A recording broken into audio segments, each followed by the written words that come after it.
कि नया तकिया बिछवना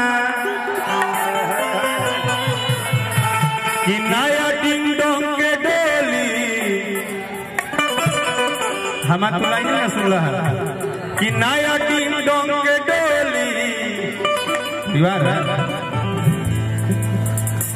कि कोरा में सट के उलट के पलट के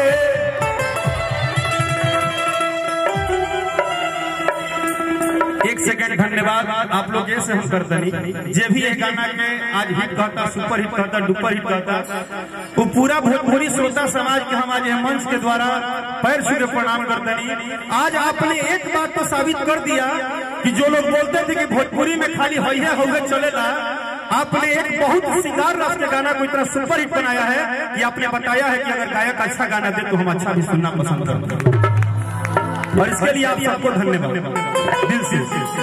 ये भाव हो, ये कोनो गलत चीज नहीं, श्रृंगार है, ये श्रृंगार के बात रहे कि कोरा में सट के उलट के पलट के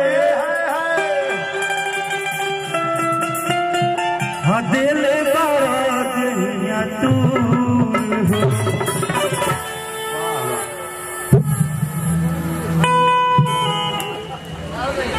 हम अपन दहिया पूरा टाइम गावत ये गाना आज हम अपनी हीरोइन बुला रहे हैं। आइए मेरी हीरोइन अच्छा वाले क्या हो? अरे मजा गई, ये जो डांस कर रहा तो कोई नहीं करेगा। देखिए यार तो जान तो क्वालिटी जान यह तो छोटे बाबा है, हम लोग काहे प्यार करते हैं, यही तो है। हुकम सीधे दिया बढ़िया, हाँ हुकम सीधे भाव देखिए। अरे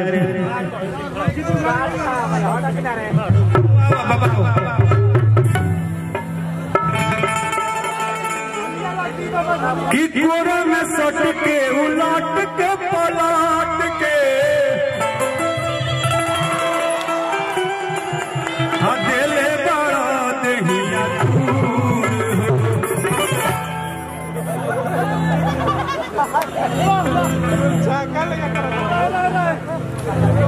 कि बिजली के तार में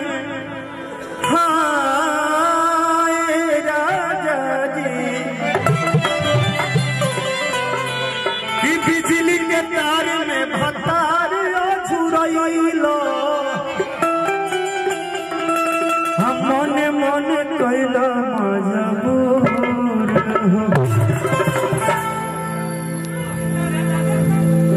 कि ऐसे जन सहती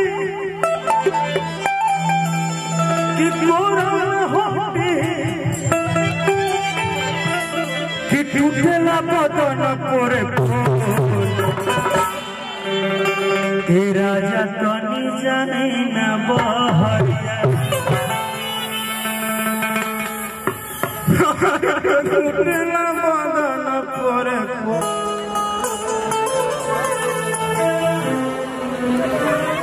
हम मान लगे कोनो फॉर्मेलिटी वाला बात बहुत तो ठीक ना लगी, सही बात ठीक ना। लेकिन एक बात हम क्या कहो, पूरा सासाराम का हमारा लगता है कि पूरा शाहबाद जानता कि अंकुश राजा के प्यार में राकेश मिश्रा बिक गई बड़े पिछले 9 जाने कितना सालों से, कि पूरा शाहबाद जाना था। ट्रेंडिंग स्टार, ब्रांडिंग स्टार, जर्नेंडिंग स्टार, कथुर स्टार आई है, केहू आई जाए सब हो सकला अपन अपन बात कही। लेकिन हम जब भी आइला तो हमरा यह लगेला कि ना कोनो स्टार आई। तो पिछला बार भी जब हम बबिया के शादी में आई रही, जब बबिया के शादी रहे वही हम आई रही ना बबी की शादी में, हाँ मतलब बहन के शादी में आए थे हम। तो जब आए थे पिछले बार तो ओहो घड़ी हमरा यह लगल कि हम क्या कोनो गायक अभिनेता कुछ बन के नाइला। अंकुश और राजा इन दो ऐसे नाम है जिन्होंने अपने प्यार में राकेश मिश्रा को कैद कर लिया है और न जाने आजीवन जब तक सांस रहेगा हम यहाँ के लोगों के लिए कैद हो गए। और ये आपका प्यार है बाबा, ये गार्जियन जो लखन बाबा है उनका प्यार है, आपका प्यार है। आप विशेष हमारा जानते बड़ा कुछ बुझाए ना आगे पीछे। बहुत बुझाना था हमारे। अच्छा आप आए हैं क्या? हाँ मेरे दोस्तों, ओ चिरकुटी प्रसाद नहीं है। Oh my God, you R the Lal Lal here. Okay okay, yeah you are government, I am सरकार। चलो छोटे बाबा तनी पीछे हो जाओ बस। ये तो पीछे नहीं लिखा ना, बहुत हमें दिक्कत होता देखे। चलिए धन्यवाद। सबसे पहले यह धरती आकाश सृष्टि के मालिक भगवान पूरब पश्चिम दक्षिण उत्तर जितना भी दिशा होला 10 दिशा से हर जगह से यह दुआ मांगतनी कि जौन आज ई लड़का के तिलक पड़ल बा, जौन घर में खुशहाली आ रहा बा, जौन बहू आई हैं वह घर के प्रतिष्ठा आई हैं, और ये दोनों वर और वधू के ये पूरा सृष्टि के जितना भी जगह सुन रहा हो, अगर हमने की आवाज सबके तरफ से दुआ आशीर्वाद मिले और एक घर में एक नया खुशहाली आवे, घर में एगो लक्ष्मी आवे, और हमारा घर की एगो लक्ष्मी आवत है। चलते आज हमारे क्या कहे बहुत खुश बनी है। धन्यवाद। जब भी ऊपर माई बहन चाची बैठे बड़ी सबके प्रणाम बा, भाई आप सबके भी प्रणाम, सबके प्रणाम। एगो छोटी मोटी ताली बजा के आशीर्वाद खाली हमारा के तरफ से बहुत बहुत धन्यवाद। अच्छा खेत कहत रहे कि राजा जाई ना बहरी है, लेकिन ओकरा बादो परसों एगो आइला तब तारा नहीं क्या अभी ध्या हे राजा तू तो जवान हम लइका। ई वर्ल्ड वाइड कंपनी से परसों गाना रिलीज भइल बा कि बेरी बेरी छुअत रहइका।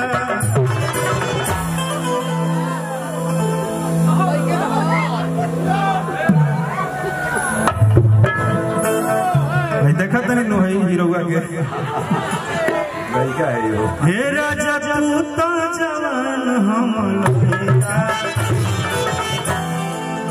लइका बड़ा तू लड़का ना कि लइका बड़ा तेरा महीना मेरे हमारे होता है।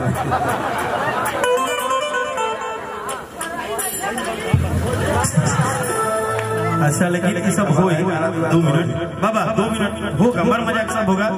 हम बोले ना कि सब लोग जब गा लिया तो हम इसलिए अस्थित थे कि हम घर में आए हैं। 2 मिनट खाली दे दीजिए, 2 मिनट दांती लगा ले बोलो बोलो 2 मिनट दांती लगाई तो तनिको ठंडा ना लगी, खाली गर्मी फेंकबे करी देगी। 2 मिनट खाली। अब कुछ अपन संगीत के वो वसूल बा, वही हिसाब से हमने सबसे पहले थोड़ा सा अपना सिस्टम में चलते नहीं।